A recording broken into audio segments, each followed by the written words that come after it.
Here's something that's really interesting, and it's something that most people are unaware of, but you ought to be aware of it because we've talked about things like it for a long while. So we're just going to create this basis of understanding, and then everything's just going to click into place for you.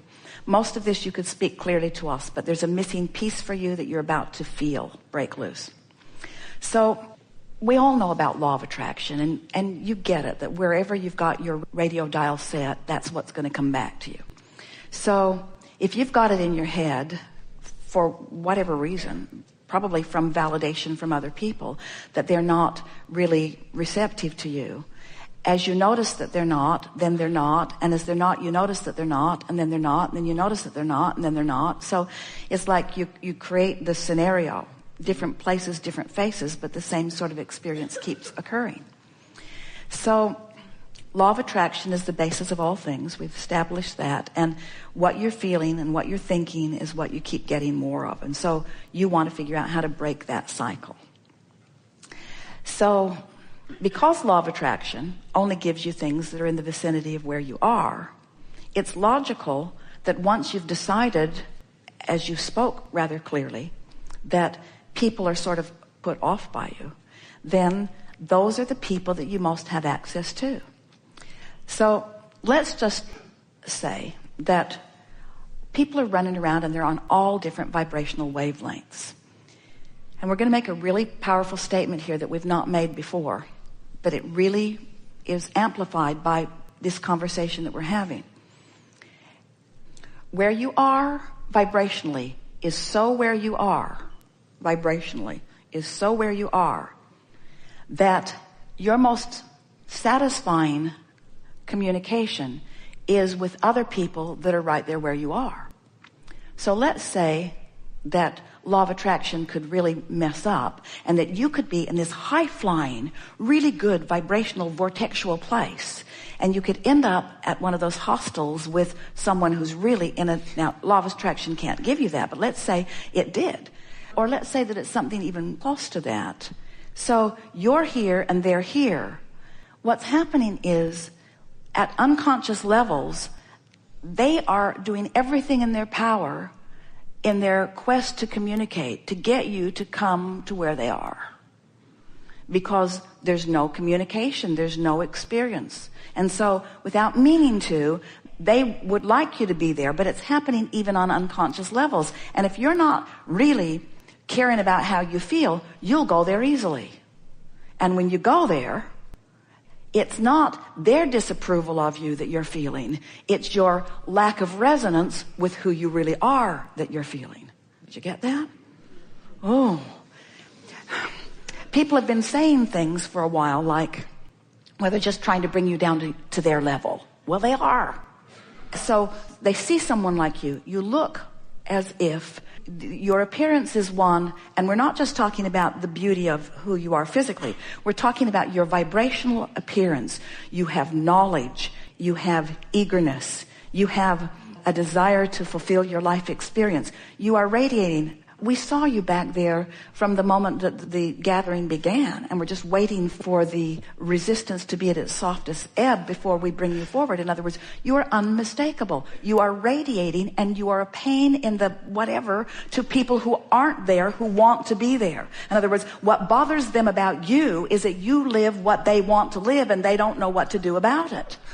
So they offer the vibration of where they are, and at unconscious levels really are wanting you to join them there. And because you are compliant with that, when you join them there, then it's your disconnection is too strong a word, but it's the putting the bushel over the light of who you are that makes you feel that discomfort. It's not their approval or disapproval that you have ever been seeking. It's your own alignment. So the question that we're hearing from you is, Abraham, how can I consistently, because you say you're often there and you are, how can I consistently feel all that I am and be all that I am? Because I want, and this is what you want. This is the question that we heard from you, regardless of the words that you spoke.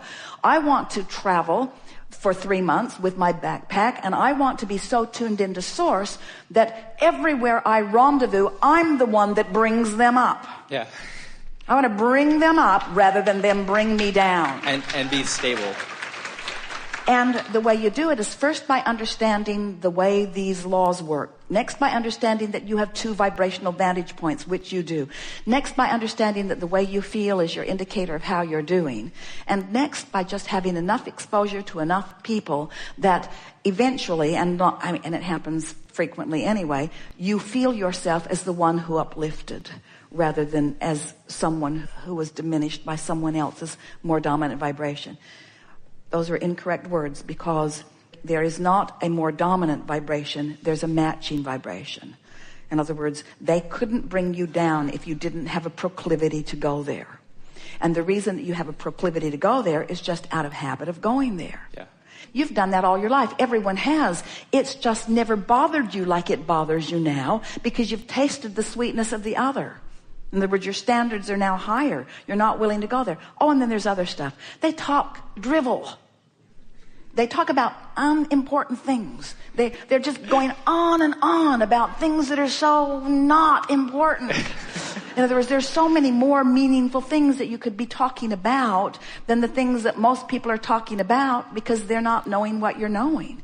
So when you relax and acknowledge that they're all where they are and it's perfect where they are, and they're living the life that they're living, and you are in complete rapturous adoration of whatever it is that they are living, because it's all contributing to what you're putting into your vortex, then it all gets soft, and you find yourself just loving them all, even if they're not loving you. And that's where freedom really breaks loose for you. Freedom of resistance, which is the only freedom that there ever is freedom from resistance. When you're able to love someone who isn't loving you, then they must come to your level if there is to be an interaction.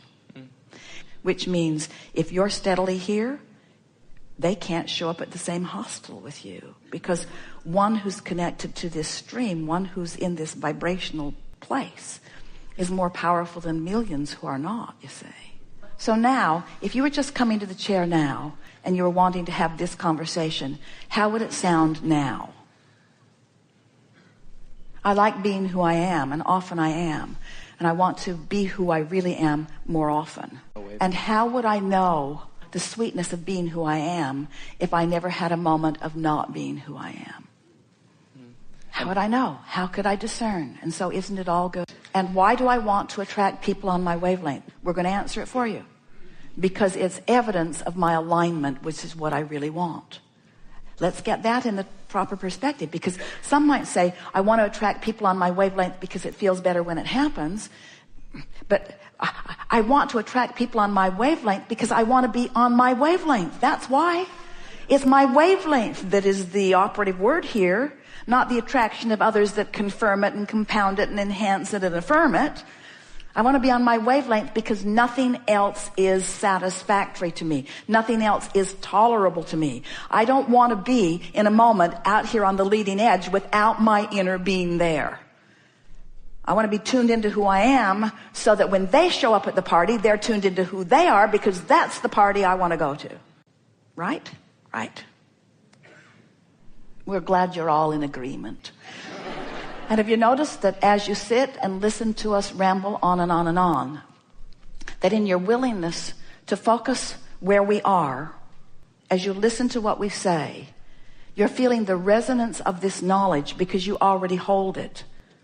It is the larger part of what you know. And as you come into alignment with what you really know, that's what this is all about, just coming into alignment with what you know. So here's what we know about you. You are source energy in physical bodies, and you came here deliberately intending to sift through contrast, to put more things in the vortex because it's fun to line up with the things you put in there. So what do you think about today? You felt things shift, didn't you? You are the creator of your own reality, and your own reality is a perceptual thing. And you perceive through your emotions, whether you admit it or not. You are the creator of your emotional state of being right here and now. And you have more leeway and more latitude and more control and more power than you've ever applied prior to this conversation. It is our powerful expectation that you will move forward in the days and weeks and months and years that are before you with this new understanding of who you are, with this new understanding that you can take an emotional journey right now if you want to, and that when you do, You have won your race. You have won your battle. You have accomplished everything that you're wanting. You have fulfilled your reason for being. In other words, it has never been the complicated thing that you've made it out to be in your comparison of your experience against the experiences of others that you are comparing yourself to. So as you move forward and you accept that what you've always been reaching for is the emotional control that you now have accomplished in this time that we've been together, we think that our determination to bring you round to our way of thinking is paid off because you have come around to our way of thinking. You know that it's an emotional journey and you believe that you have control of your emotions. And therefore, we want to pronounce to you that since you now have control over your emotional moments, you have control over every other manifestation. And if you will always keep your horse before your cart in that way, if you will always understand that it's the vortex work first, it's the emotional work first, it's the emotional quest first, it's the alignment with who you are, that you're going to have so many delicious, vivid moments and realizations and revelations as you allow Source, this oneness that we were talking about, to revel in the moment-to-moment activities and conversations and thought processes that you are upon. In other words, when you allow, through the simple work that you have figured out here today, alignment with that high-flying energy that is the source within you, so that you allow that full view of source in the conversation that you're having with your lover, in the conversation that you're having with your children or your employer or your employees or the stranger that you're meeting on the street. When you allow the fullness of who you are to be present within you, every moment of your life will be a sweet realization and revelation and manifestation of all that you are. This world is perfect as it is and becoming sweeter every day. And your capacity to rendezvous with the sweetest parts of it is extreme. But when you rendezvous with something that is less than sweet, it's wonderful too. Because in that, there is expansion. So your work is to figure out how to take the sweetness of all of it and not freak out. It's that freaking out thing you do when you're standing in the absence of something you want that holds you for longer periods of time in the absence of something you want. And we're here to tell you that no matter what, the presence of what you really want is available to you right here, right now, no matter how it looks to you or anybody else. We have enjoyed this interaction immensely. It is delicious to come together with those like you out here on the leading edge, ready and willing and wanting so to become perfectly aligned with the fullness of who you are. Be easy about it and take from this gathering our strongest encouragement, which is finding ways to make such peace with where you are that what you really want must reveal itself to you immediately. There is great love here for you. And as always, we remain. Yes. So good. Thanks for coming, you guys. Bye. So good.